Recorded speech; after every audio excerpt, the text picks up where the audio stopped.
Hello বন্ধুরা, কেমন আছো? আশা করি ভালো আছো। আবারও নিয়ে চলে এলাম নতুন একটা ভিডিও। ভালো লাগলে লাইক কমেন্ট করবেন আর সব বন্ধুদের কাছে ভিডিওটা শেয়ার করে দেবেন। পুরোপুরি ভিডিওটা দেখবেন, টেনে টেনে দেখবেন না, তাহলে কিছুই বুঝতে পারবেন না। দেখতেই পাচ্ছি আমি এখানে মোচা আর আলু নিয়ে নিয়েছি। মোচাগুলো অবশ্য ভালো করে বেছে নিতে হবে। আমার অলরেডি বাছা হয়ে গেছে, এখন আমি প্রেশার কুকারতে বসিয়ে দিয়েছি মোচাগুলো। এখন তার মধ্যে চিংড়ি মাছগুলো আমি বেছে নেবো ভালো করে। এখানে 500 মতো চিংড়ি মাছ আছে, দেখতেই পাচ্ছ। অবশ্য দুখানা মোচার মধ্যে রান্না হবে, দুখানা মোচা দিয়ে, যার জন্য 500 চিংড়ি মাছ আছে। চিংড়ি মাছ দিয়ে মোচা রান্না করলে খুব স্বাদ হয়। অল্প একটু তরকারিতে কিন্তু মোচা পুরোপুরি খাওয়া হয়ে যায়। দারুণ একটা সবজি এটা। সবাই আবার মোচা খেতে চায় না, মোচা খাওয়া ভীষণ উপকার। আর সপ্তাহে যদি মোচা একবার খাওয়া যায় তাহলে আরও উপকার পাওয়া যায়। অবশ্য আমাদের টাইম হয় না মোচাটা খাওয়ার, যার জন্য আমারও একটু টাইম লাগে। যাই হোক, দেখতেই পাচ্ছ মোচাটা আমি সিদ্ধ করে নিয়েছি। সিদ্ধ করে নিয়ে জলটাকে ভালো করে ফেলে দিয়েছি, দিয়ে এটাকে ভালো করে চটকে নিয়েছি। এটা ভালো করে চটকে নিতে হবে। এরকম মোচার কালারটা দেখেছো। যদি চাও সিদ্ধ করার সময় হালকা একটু লবণ দেবো, দিতে পারো, কোনো অসুবিধে নেই। লবণটা দিলে পরে তাড়াতাড়ি সিদ্ধ হয়ে যায়। অনেকে লবণ দেয়, অনেকে দেয় না, রান্নার সময় দিয়ে দেয়। কিন্তু রান্নার সময় দিলে পরে কী হবে, তখন তোমার মোচাটার মধ্যে লবণটা একটু হালকা লাগবে। আর সিদ্ধের সময় দিলে পুরোপুরি মোচাটা ঠিকঠাক হবে। যাই হোক, আমি এখন কড়াই বসিয়ে দিয়েছি। কড়াইতে আমি তেল দিয়ে দিয়েছি। তেলটা অলরেডি গরম হয়ে গেছে। যে চিংড়ি মাছ ছিল, আমি এবার চিংড়ি মাছ দেবো। অল্প একটু রেখে দেবো, আর বাকিগুলো চিংড়ি মাছ দিয়ে দিলাম। চিংড়ি মাছটাকে ভালো করে ভেজে নিতে হবে। আর চিংড়ি মাছটা যখন বাজবে তখন দেখবে চিংড়ি মাছের ভিতরে শীত থাকবে একটা, সেই শীতটাকে তুলে দিতে হবে। এটা সবসময় একটু খেয়াল রাখবে চিংড়ি মাছের শীতটাকে তুলে দেওয়ার, তাহলে চিংড়ি মাছটা বালি বালি লাগে না। আর এই যে চিংড়ি মাছটা না হলে যে খোসা ফেলে যখন রান্না হবে তখন কিন্তু এই শীত ডাঁটাটা কিন্তু একটা কালো শীত থাকে, নাড়ি থাকে। ওটার মধ্যে মাটি খায় তো এমনি চিংড়ি মাছে। যাই হোক, মাটি মাটি ভাবটা লাগে, আর তখন বালি বালি লাগে গালে খাওয়ার সময়। আর অনেক সময় যাদের অ্যালার্জির ভাব আছে তখন সেই অ্যালার্জি উঠে যায় গায়ে। যদি চিংড়ি মাছের শিরাটা ফেলে দেওয়া হয় তাহলে কিন্তু অ্যালার্জিটা আর ওঠে না। যাই হোক, আমি এখন চিংড়ি মাছটাকে ভালো করে ভেজে নেব। এখন লাল লাল করে ভেজে নিতে হবে। অলরেডি দেখতেই পাচ্ছি চিংড়ি মাছগুলো অনেকটা ভাজা ভাজা হয়ে গেছে। লাল করে ভেজে নিতে হবে। বাকি যে চিংড়ি মাছটা দেখবে সেটা আমি তুলে রেখেছি আর একটা সবজি রান্না করবো বলে, যার জন্য আমি এখানে চিংড়ি মাছ বেশিরভাগটা দিয়ে দিয়েছি আর অল্প একটু তুলে রেখে দিয়েছি। এবার এই চিংড়ি মাছগুলো আমি ভালো করে ভেজে নেবো। আর কী মশলা দিতে হবে সেটাও আপনাদেরকে জানানো হবে। পুরোপুরি ভিডিওটা দেখবেন, টেনে টেনে দেখবেন না, তাহলে কিছুই বুঝতে পারবেন না। এরকম চিংড়ি মাছগুলো এখন লাল করে পুরো ভেজে নিয়েছি। চিংড়ি মাছগুলো এখন আমি একটু হালকাভাবে তুলে নেব। তাও এখন দেখে নিচ্ছি, তাও চিংড়ি মাছগুলো একদম পুরো ভালো করে ভেজে নিতে হবে অল্প করে। কড়াইটা যত গরম করবে তত মাছ ভাজতে খুবই ভালো লাগবে, আর দ্রুত মাছ ভাজা হয়ে যাবে। আর অনেক সময় কড়াই গরম না করে মাছ ভাজা করলে পরে তখন কড়াইতে লেগে যাবে আর ছিটকে বসে থাকবে। যাই হোক, দেখতেই পাচ্ছ আমার চিংড়ি মাছগুলো অনেকটা লাল ভাব চলে এসেছে। এরকম চিংড়ি মাছটাকে সাইড করে নিয়েছি। চিংড়ি মাছটা আমি পুরো তুললাম না। যাই হোক, এখন আমি একটু পেঁয়াজ কুচি আর এটা একটু রসুন কুচি দেবো। এই যে দিয়ে দিয়েছি, হালকা করে একটু রসুন দিয়ে দিয়েছি।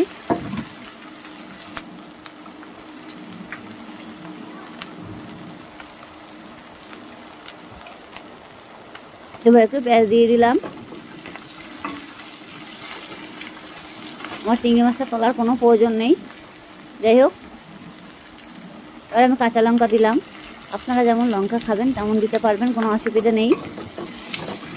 আর এমনিতে সবজিতে বেশি লঙ্কা না দেওয়াই ভালো। অবশ্য বাচ্চারা যখন খাবে তখন শিখাবে। আমাদের এমনিতে বেশি লঙ্কা খাওয়া হয় না, দেখতেই পাচ্ছ কতটুকু লঙ্কা দিয়েছি।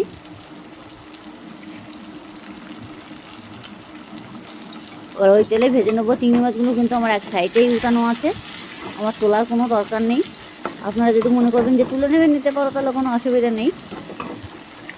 সবাই তো আবার সাইড করে রাখতে পারবে না, না। যাই হোক, আমি এভাবে ভেজে নেব মশলাগুলো। একটু পেঁয়াজ কুচি দিয়েছি, একটু রসুন কুচি দিয়েছি, আর কটা লঙ্কা দিয়েছি। এবার আমি আলুগুলো দিয়ে দিচ্ছি। আলুগুলো ভালো করে ডুমো করে কেটে রেখেছিলাম ছোটো ছোটো করে। এই যে এখন ছোটো ছোটো করে ডুমো করে কেটে নিতে হবে। কেটে নিয়ে আলুগুলো ভেজে নিতে হবে ভালো করে। ভাজতে ভাজতে দেখবে আলুগুলো অনেকটা সিদ্ধ ভাব হয়ে যাবে। এভাবে একটু ভেজে নিতে হবে আলুগুলো। এবার চিংড়ি মাছগুলোর সাথে পুরো আলুগুলো দিয়ে দিলাম, চিংড়ি মাছগুলো নামিয়ে দিলাম কড়ার মধ্যে দিয়ে এটাকে ভালো করে ভেজে নিতে হবে।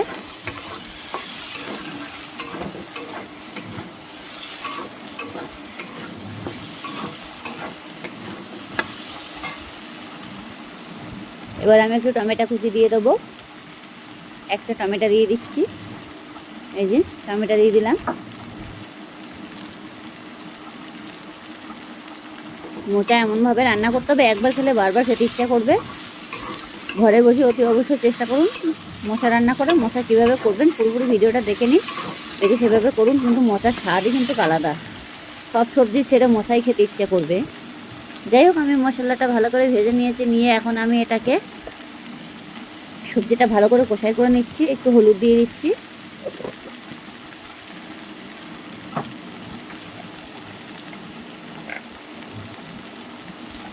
একটু জিরের গুঁড়ো দিলাম,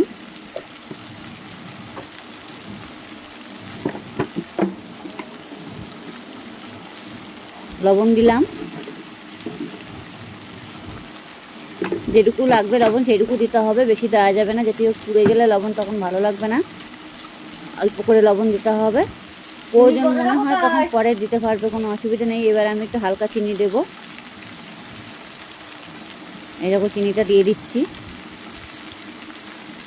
অলরেডি দেওয়া হয়ে গেছে চিনি আমার।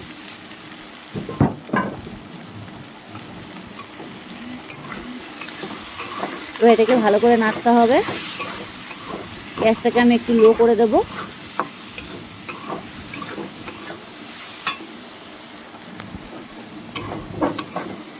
নাড়তে নাড়তে দেখতেই পাচ্ছ আমার আলুগুলো অনেকটা সিদ্ধ ভাব চলে এসেছে। যেটিও আমার মোচাটা সিদ্ধ করা রয়েছে, আলুগুলো আরও যদি ভাজতে ভাজতে সিদ্ধ হয়ে যায় তাহলে তো আরও বেশি ভালো হবে।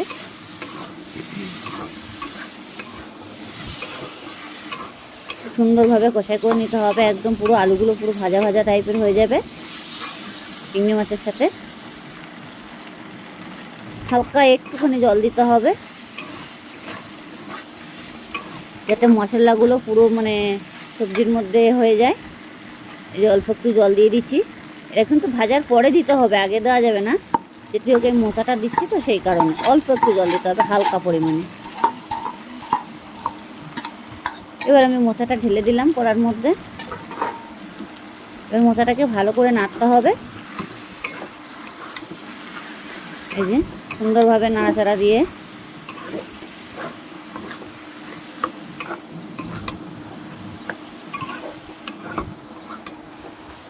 মোচাটার কালার কিন্তু অন্যরকম হয়ে যাচ্ছে নাড়তে নাড়তে, একদম পুরো এত সুন্দর একটা কালার চলে আসবে। এখন থেকেই এই কালার চলে এসেছে, অবশ্য দেখতেই পাচ্ছি আমি কিন্তু কোনো গুঁড়ো লঙ্কা ইউজ করিনি। আর মোচাটা গুঁড়ো লঙ্কা না দেওয়াই ভালো, তাহলে মোচার স্বাদই থাকে না। অনেক সময় অনেকে দেয়, কিন্তু দেওয়া যায়, কিন্তু সেটা একটু কালার আনার জন্য মোচাতে গুঁড়ো লঙ্কা ব্যবহার করা হয়। আপনারা চাইলেও দিতে পারো, কোনো অসুবিধা নেই তাতে। এটি হোক আমি দেইনি। আমি আবারও বলছি মোচার মধ্যে কী কী দিয়েছি।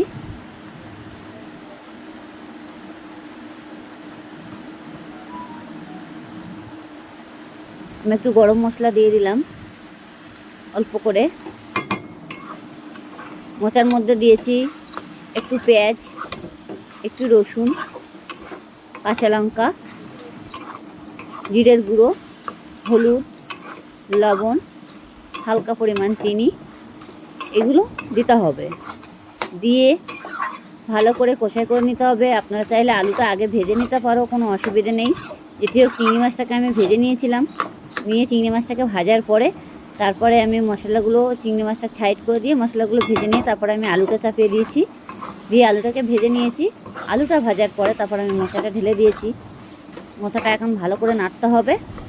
আর দেখবে যখন মোচাটা কড়ার সাইডে সাইডে লেগে যাবে, একটু হালকা খুন্তি দিয়ে দিয়ে একটু করে দেবে, নেড়ে চেড়ে দেবে, তাহলে আর লাগবে না। না হলে অল্প থেকে যদি না নাড়া হয় তাহলে মোটা হয়ে গেলে তখন পুরোপুরি তখন ধরে যাওয়ার সম্ভাবনা থাকবে। মোচাটা একটু যত নাড়বে তত সবজি টেস্টি হবে, খেতেও দারুণ লাগবে। আর এমনি দেখবে মোচা মাছ চিংড়ি মাছ দিয়ে মোচা করলে পরে সব সবজি ছেড়ে তখন মোচাই খেতে ইচ্ছা করবে। আর মোচা খাওয়া ভীষণ উপকারী, ব্যাপক উপকারী। রক্ত পরিষ্কার করে, শরীরে মানে কোনো থাকলে চুলকানি থাকলে, ঘা পাতলা থাকলে সেগুলো মানে ভালো হয়ে যায়। মোচা এত উপকারী সে বলার মতো না, প্রচুর পরিমাণে মোচা উপকারী, কিন্তু অনেকে খেতে চায় না কেন, যে বাঁচতে ভয় পায়। আর সত্যি কথা, মোচা বাঁচতে গেলে ভীষণ সমস্যা লাগে, রান্না করতে যতটা সমস্যা না লাগে মোচা বাঁচতে গেলে ততটাই সমস্যা লাগে। মোচার যে কালো দাড়িগুলো সেগুলো তো বাদ দিতেই হয়, তারপরে কেটে যখন জলে দিতে হয় হাতগুলো পুরো কালা কালা হয়ে যায়। যাই হোক, আমার মোচাটা হয়ে গেছে। ভালো লাগলে লাইক কমেন্ট করতে ভুলবে না। দেখতেই পাচ্ছ আমি পাত্রে ঢেলে নিয়ে নিয়েছি।